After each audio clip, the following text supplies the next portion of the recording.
은혜. 우리가 은혜가 뭡니까? 은혜. 나는 개인적으로는 죄를 깨닫는 것이 은혜다 그렇게 생각해요. 내가 죄를 물 마시듯이 행하면서 지으면서도 죄라는 걸 깨닫지 못하면 회개할 수 없죠. 그런데 그 죄라는 것을 깨우쳐 주신 분이, 밝혀 주신 분이 성령의 역사하심이거든요. 말씀이거든요. 하나님의 은혜예요, 그게. 예. 내가 죄를 깨달았을 때, 아, 내가 지금 이게 행하고 있는 것이 죄구나 하는 것을 알아야 회개할 거 아닙니까? 회개하는 거는 잘못된 것 버리는 거예요. 버리는 것. 세례 요한이 그러잖아요. 요단강에서 세례 베풀면서 물 세례 받으러 오는 자들에게 그렇게 하잖아요. 버려라. 내가 지금 하고 있는 잘못된 것들 버려라.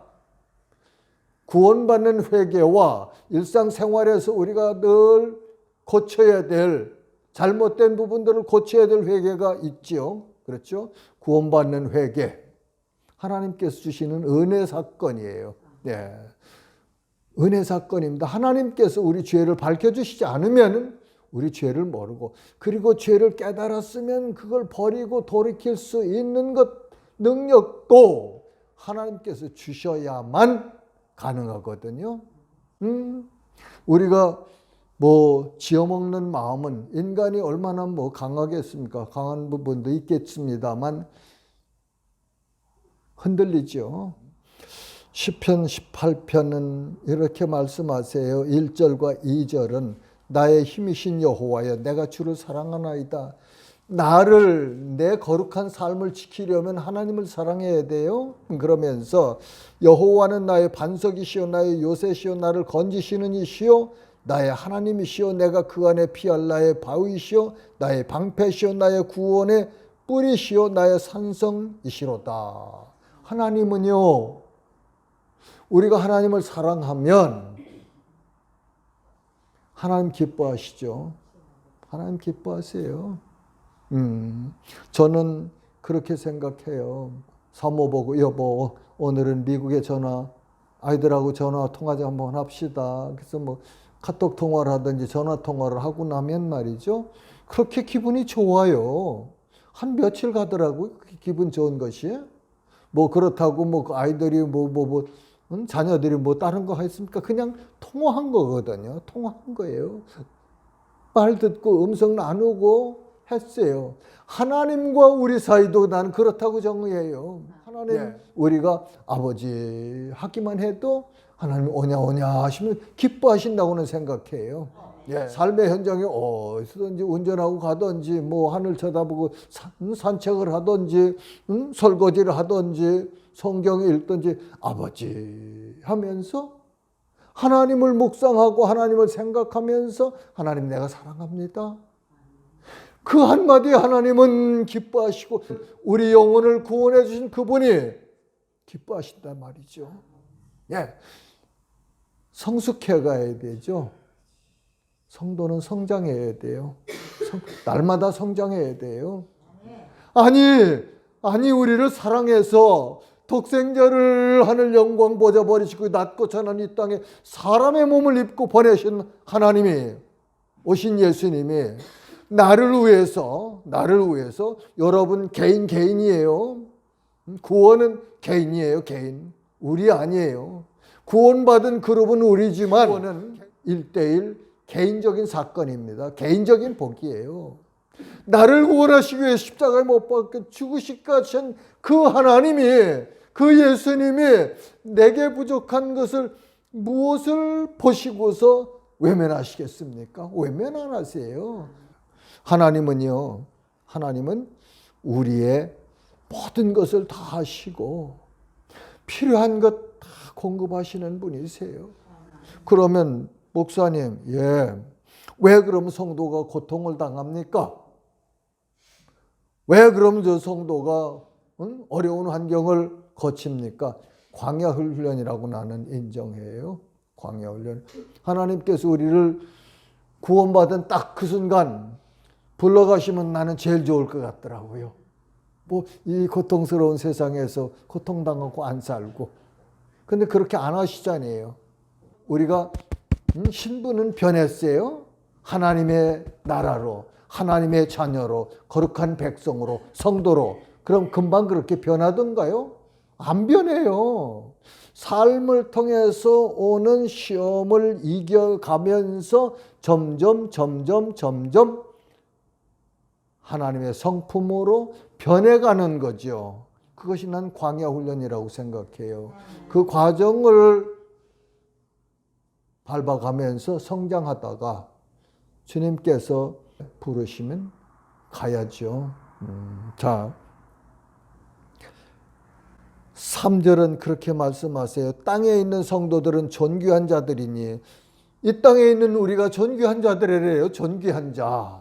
그런데 시편 49편 20절에 보면 존귀에 처하나 깨닫지 못하는 자는 멸망하는 짐승 같도다 그러시거든요. 존귀에 처하나 깨닫지 못하는 자는 멸망하는 짐승과 같대요. 성도, 위대한 자, 거룩한 자, 하나님의 자녀, 하나님 나라. 그런데 그걸 깨닫지 못하고 그냥 그렇게 살아가면 멸망하는 뭐 같더라? 짐승 같다고 하시네요. 우리 그래서는 안 되지 않습니까? 내가 누군지를 알고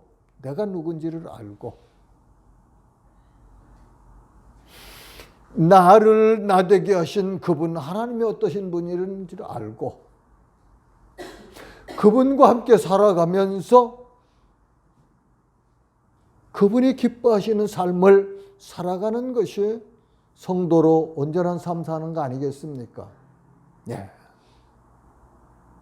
그러기 위해서 성경도 배우고, 그러기 위해서 목사를 세워서 하나님께서 너 이 말씀 연구하고 바르게 해서 세상 풍조 따라가지 말고 하나님이 이 성도들에게 원하시는 것이 무엇인지를 가르쳐라고 나는 목사 직분 세우셨다고 그렇게 생각해요. 무서운 거예요. 그래서 나는 아내한테도 늘 하는 말이거든. 나는 세상에 제일 어려운 일이 설교야. 설교가 그렇게 저는 어려워요. 어떤 분은 그러대요. 설교가 어렵다고 하면 뭐저 목사하지 말라고. 그건 뭐 제 말이지. 하나님 말씀은 아니지 않습니까? 그렇잖아요. 설교해서 잘못해가지고 성도들 영혼이 잘못되게 하거나 삶의 모습이 잘못되게 하거나 목표를 잘못 설정시켜주면은 되겠습니까? 안 되잖아요. 7월달 되면 내가 선교사 파송받은 지 20년이고 만 20년. 7월달 되면 김장로님하고 가서 캄보디아 가서 사역 시작한 지 1년이고 그런데 우리 센터 계약 기간이 9월 말인데 그때까지 있어야 되나? 근데 그러고 사실은 나왔습니다. 그럼 일본 가면서 목적을 2가지를 가지고 갔어요. 하나는 그 캄보디아에서 가지고 있던 그 부정적인 생각, 어렵다는 생각, 고통스럽은 생각 그것들 좀 싹 버리고 싶었죠. 그 다음에는 지난번에 나를 초청해 줬던 교회 3년 체류 허가를 받았지 않습니까? 근데 오미크론 때문에 일본 영사관들이 다 셧다운 했었거든요. 그래서 비자를 신청할 수 있는 방법이 없었어요, 그때는. 그리고서 다시 재개됐을 때는 이 듀데이시, 익스파이어 데이시 3개월 지날 때까지는 비자를 어플라이 할 수 있다고 했습니다. 그런데 비자를 신청하는 조건 중에 후생성에서 또 허가를 받아야 되고 뭘 또 해야 되고 이렇게 조건을 높여가지고 그쪽에서 못 해줬지 않습니까? 그래서 비자를 신청도 못 해보고 끝났죠. 그래서 그래도 캄보디아에서 나올 때 보니까 일본이 오픈돼서 여행객들이 간단 말이죠. 그러니까 3년 전에 헌신해서 가려고 그렇게 오래 기도했는데 못 갔는데 한번 가서 봅시다. 그래서 그 교회를 오사카에 있는 교회 찾아갔어요. 그래서 12일 날하고 19일 날하고 2번 주일 예배를 드렸습니다. 그러면서 여행하면서 많이 버릴 거 버렸고 다시 붙잡아야 될 것 붙잡았어요. 저 일본 가서 12일 날 메시지 전하면서 그랬어요. 여러분 가족 중에 예수 안 믿는 분들, 그분 영혼이 어디로 갑니까?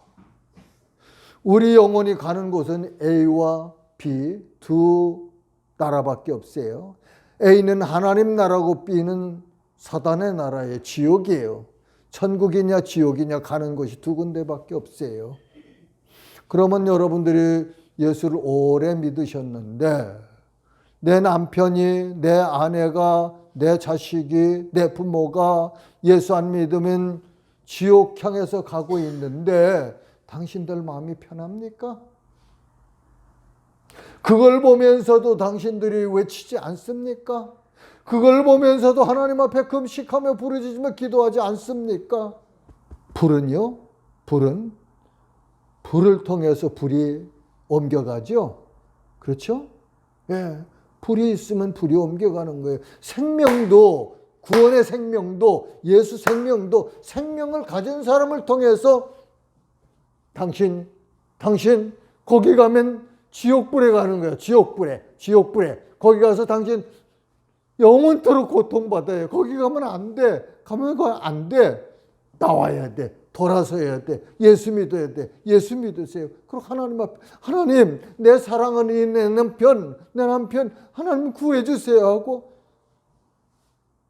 기도 안 해요? 전도 안 해요? 그것도 복음은 생명인데 하나님의 능력인데 성령의 역사하시는데 왜 안 될 게 뭐가 있습니까? 복음은 문화를 뛰어넘는 것이 복음이에요. 생명이에요. 기독교는 생명이라고 그랬잖아요. 나는 꿈이 그거예요. 어린이들에게 복음을 전하는 것. 어려서 복음을 전해서 성령의 역사하셔서 구원받으면 일생 동안 주님과 동행하는 삶을 살잖아요. 얼마나 복된 인생입니까? 그리고 청년들에게 나는 꿈이 있어요. 청년들이 거듭나서 생명을 가졌으면은 자기 자녀 낳아서 기르면서 이 내가 낳은 사랑하는 자녀가 지옥 가는 거 알면서 가만히 있겠습니까? 젊은이들이 그렇게 예수를 영접하면 생명이 잉태되면은 영적인 생명, 하나님의 생명, 성령이 임재하시면 그 마음을 이길 수가 없는 거예요. 5월 10일, 11일, 12일 3일 동안 어린이 여름 성경학교 하려고 준비하고 있습니다. 여러분 기도해 주세요. 그리고 그 3일째 되는 날에는 이 아이들이 뭐 고 빈민촌에서 말이죠. 고 안에서 그냥 싸우고 넘어지고 뭐 뒤도고 그러는 아이들인데 얘들한테 뭘 내가 베풀어 줄 수 있을까? 얘들한테 뭘 보여줘야 얘들 눈을 열어줄 수 있을까? 얘들한테 뭘 내가 나눠줘야 얘들에게 목표를 세워주고 세상 넓다는 걸 가르쳐 줄 수 있을까? 기도하다가 큰 아주 뭐 디즈니랜드처럼 그렇게 해놓은 수영장 워터파크 있더라고요. 수영장도 있고 뭐 타는 거 이런 거 있고 그래서 거기를 한번 가서 봤습니다. 그러면서 얘들을 올해는 여기를 좀 데리고 와야 되겠다. 그 생각을 했어요. 그러면 얘들이 변할 거예요. 처음에는 한 200명을 생각했어요. 근데 가만히 생각해 보니까 얘들이 주일날이면은 그래도 엄마가 깨워서 보낼 거 아니냐고요. 그리고 내가 교회 가야 되고 의지가 있어 오는 애들은 아니에요. 그러면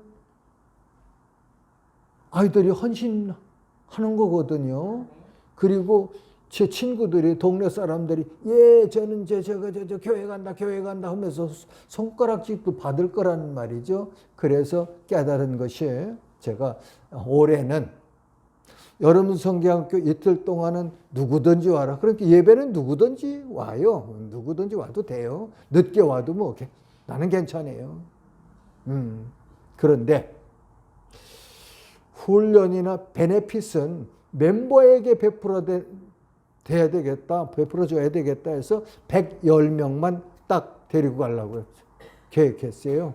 그래야 그 동네에서 발칵 뒤집힐 건데 이제 그 하루 갔다 오면 이야 할 텐데 교회 가면 저렇게 우리 아이들도 될 거예요. 그래서 엄마들이 도전을 받아가지고 야 너도 교회가 내년에 또 내년 여름에 거기 가면 너도 갈 수 있으니까 교회가 전도될 거 아닙니까?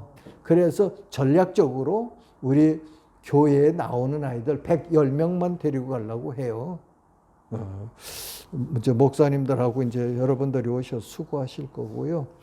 하나님께 맡기고 교회가 가장 중점적으로 해야 될 일이 영혼 구원이에요. 영혼 살리는 것. 가르치는 것은 성장시키는 거고 복음 전도는 영혼 구원하는 거거든요. 그렇죠? 복음을 들을 때 성령의 역사하시면 거듭나면은 영혼 구원 받는 거니까 그 일에 날마다 우리 새로워지면서 꿈을 가지고 목표를 세워서 기도하면서 성령님과 함께 역사하면서 나가는 거예요. 그게 성장하는 거예요. 그 젊어지는 거 아닙니까? 네, 그런 교회 됩시다. 그런 성도 되시고 그렇게 하면 주님이 기뻐하시는 교회 될 거예요. 네, 그런 교회 됩니다. 우리 속에 성령의 불이, 생명의 불이, 영혼을 사랑하는 불이 뜨거워지면 타오르면 전도 안 하고 못 빼기죠. 가만히 있으면 답답한 걸 전에 예레미야가 그러잖아요. 내가 하도 힘들어서 하나님 나 이제 하나님 말씀 안 전할래요. 그런데 그러면 그냥 가슴에 불이 타서 그냥 어쩔 수 없어서 전한다고 그러잖아요. 예수 믿는 사람들 그것 때문에 사는 거예요. 그것 때문에 사는 거예요. 이 땅에 살아있는 동안 하나님이 기뻐하시는 일 합시다. 하나님이 원하시는 일, 하나님이 하라고 하시는 일, 그 일 열심히 하다가 주님 앞에 서시기를 주님의 이름으로 축복합니다. 하나님.